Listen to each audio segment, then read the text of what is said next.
What's good, people? It's time for a late episode of Ask FP. I do apologize. Very swamped week, but without further ado, let's jump into the questions. And the question of the week comes from Gerard or Jared Young. I hope I said that right on one of my attempts. He says, who do you think will be the first NBA All-Star this year? So I think he's saying out of these guys who've never been an All-Star, which one of these three guys, Kawhi Leonard, Andre Drummond, or DeAndre Jordan, will make their first All-Star team? I thought this was a really good question. There's a chance, obviously, all three could make it. But if I had to bet, I'm going to say it's going to be Kawhi and Andre Drummond. Something about DeAndre just doesn't get a lot of appreciation across the league, and Kawhi is showing early on that he's going to be probably the primary scorer, especially from the perimeter. And Andre Drummond is looking like a beast, like I told you guys back in 2013. Yeah. Simon Torvey Sunland says he's coming with the seriousness. He says he watched the documentary on Robert Sandefur. People in Chicago know him as Robert Yummy Sandefur, who died at age 11. Is Roseland still a troubled neighborhood in Chicago? Roseland is still what you would consider probably a rough neighborhood, but most of the South Side would probably be considered a rough neighborhood at this point. I remember that very well when that happened. A young man, I believe, the one who ultimately got I think convicted for, his name was Craig Hardaway, and it's just a really sobering shock in the face when you saw someone 11 years old heavily involved in the drug game, and to get murdered that way, it was crazy. Simon Torvey Sunland also says, do you have any tips for dribbling, ball handling in NBA 2K16? For me personally, what I've noticed that works the best, and this is against CPU opponents because human opponents are a little bit easier to take off the dribble, but against CPU opponents, especially on the higher skill levels, using size-ups is what really, you have to know how to chain moves together. So interrupt your size up at the right point to break left or right when you got an advantage, you're attacking the angles. So those are my tips. Simon Torvey Sunland again says, how good do you think that Anthony Joshua can be? I think that he can be, without question and without a doubt, the best heavyweight in the world for the next 7 to 10 years. I think that highly of. I mean, he's an absolute monster in terms of size, athletic ability, his mentality. Even though we haven't seen him really have to respond to adversity in the ring, we know he's done it outside of the ring. We haven't seen him have to do it inside the ring yet. He's crazy, man. The guy who I really want, I mean, a lot of people want to see him fight Klitschko, Fury, and Deontay Wilder, but I'm really interested in seeing what happens if he fights Joseph Parker. Joseph Parker is another young up-and-coming heavyweight, big-time power and good athlete. The heavyweight division looks a lot better than people think if you look at the young guys. Alex Acosta says, which former MLB closer had the best entrance music? Trevor Hoffman, Mariano Rivera, or both? I'd have to go with Mariano Rivera because it was more than just the music. It was the whole way the gates come flying open at Yankee Stadium when he's about to come into a game in the 9th inning. It was pretty awesome. It was really pretty awesome. Those things would be even more awesome if the guys threw like 99 miles per hour, which Mariano Rivera threw a little bit harder early in his career, but he was never like that fireballer kind of guy like that. But obviously still the greatest postseason closer ever. Vaughn Resper Jr. says, if one wrestler could be this was almost the question of the week, y'all. I just want y'all to know.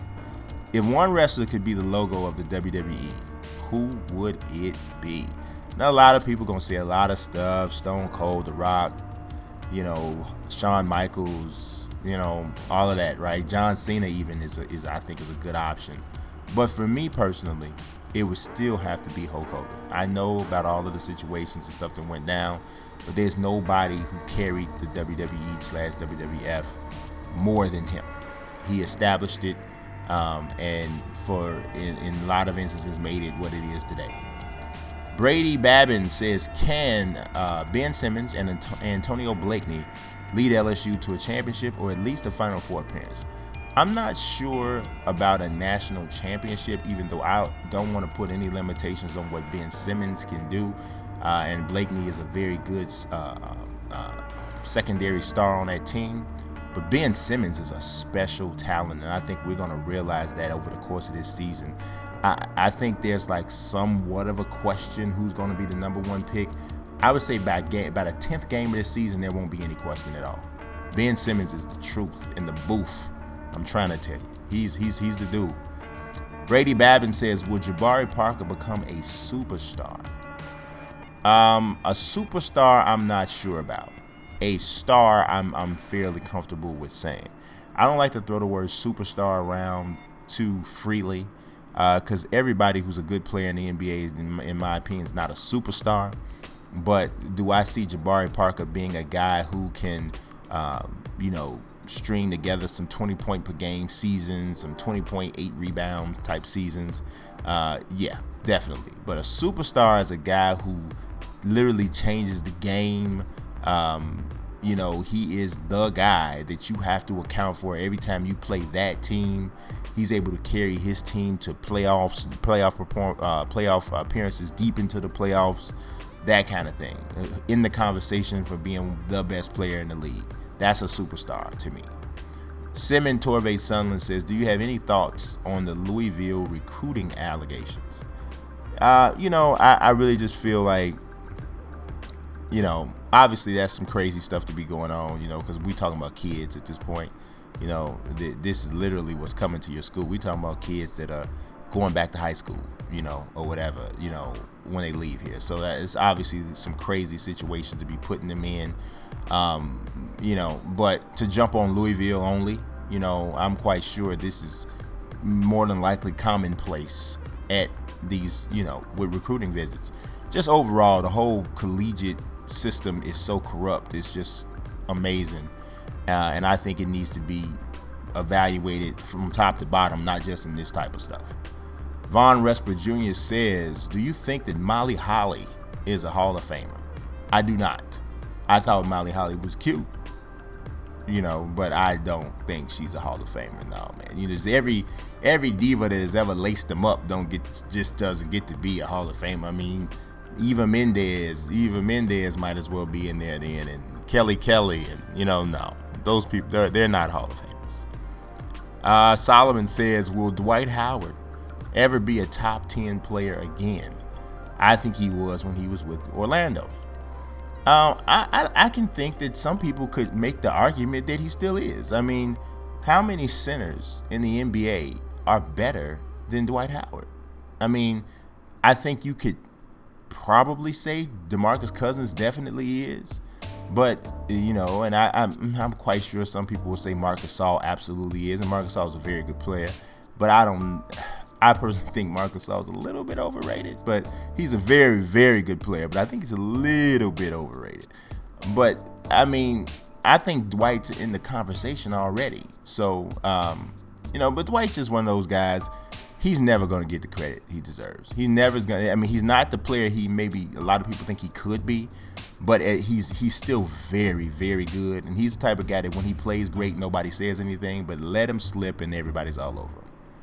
Weston Flores says, Gennady Golovkin versus Canelo Alvarez. Who wins, and who would you like and would you like to see this boxing match happen? Man, I really can't tell you who would win that fight. I'm not sure. I just haven't seen Golovkin tested enough for me to absolutely say yes, he'll win. If he's who we think he is, he wins. But we don't know that yet. And so my, indecision on who would win that fight pretty much shows, yes, I would love to see it. I think it is the single biggest fight right now in boxing to have. Weston Flores says, thoughts on Japanese baseball star Sho Nakata and which team should sign him? Well, he's an older closer. I believe he's 34 years old, and he's a closer. So it's not like going to get Masahiro Tanaka or Yu Darvish. It's not like going to get a guy like that who you're expected to be a number one type starter in your rotation. This guy's a closer, and he's older. So it's a lot of, who needs a closer? Basically, who doesn't have that lights out guy at the end of your rotation. I mean, at the end of your bullpen, and those are the teams that should be interested. Weston Flores says, do you think that the Milwaukee Bucks are an under-the-radar team? I don't think they're under the radar anymore. I think a lot of people know them as the under-the-radar team, so they're no longer under the radar.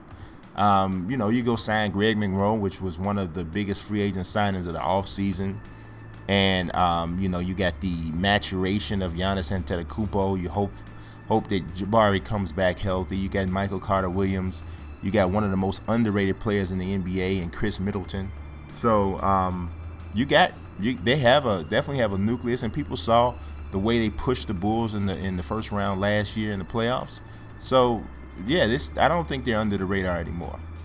Will Breedlove says, do you think that Houston is a good fit for Ty Lawson? Ultimately, I think he will be. I do think that there's going to have to be some give and take, some pull here and there between he and James Harden, because James Harden's a ball dominator at this point, which is not a bad thing. He's a big-time player, so it's kind of got to be that way. But Ty Lawson is not an off-the-ball type of a point guard. He's a type of point guard that needs the ball. He needs to be able to create and set his teammates up, and that sort of thing. And James Harden's going to have to get back used to playing off the ball, maybe the way he did when he played in Oklahoma City. And it's going to be interesting to see if that can happen, because that's the only way you're going to be able to get the most out of Ty Lawson. Jovan Radovanovic says, do you think that Boban Marjanovic could have a solid career as a backup center or a starter for a worse team than the Spurs?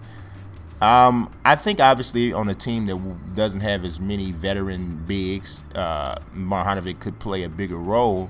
But I also think that he may be coming along into the NBA at the wrong time. The NBA is moving away from big, plodding, strong, long centers like him, and they're moving to everybody being smaller, quicker, and leaner.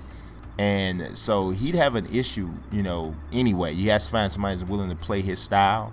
But also, he's not very mobile, and his lack of mobility could be an issue either way.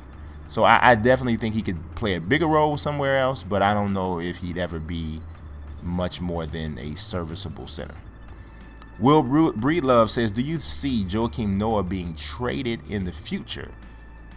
If so, where do you think he would go? I really, at the beginning of the season, I kind of thought that could be the case, but with him being such a stand-up dude and accepting the six-man role, I think it's a perfect role for him with the Bulls, and I think that helps extend the time he's in Chicago. But I mean, you never know. A team could make a really serious offer to the Bulls, and if the Bulls don't have as much success as they've been having through the first two games, they may be open to making that type of move. But I still think that someone like Taj Gibson might be the guy who is more apt to move more so than Joe.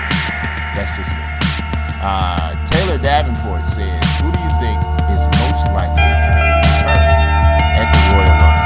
Now, I know you guys are going to laugh at this because all the things that happened last year. But I think that Tennessee is probably the most likely to make a return to the Royal Rumble, because the problem with last year's thing was he came there to be a face, and WWE set him up to be anything but that because of the whole thing.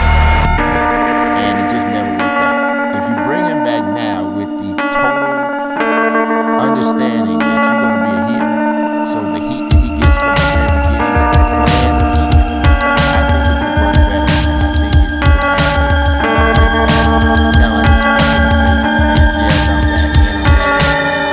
Maybe he's back. Jared Young, again, the last question, first and the last. He says, can the Sacramento Kings make the playoffs? Nope, I don't think so. I don't see it. I don't see it at all. West is obviously going to be red hot, stacked, and I just don't see it. I just don't see them having the leadership, the chemistry. I mean, I know yesterday was just the opening game of the season, but it just wasn't. I didn't see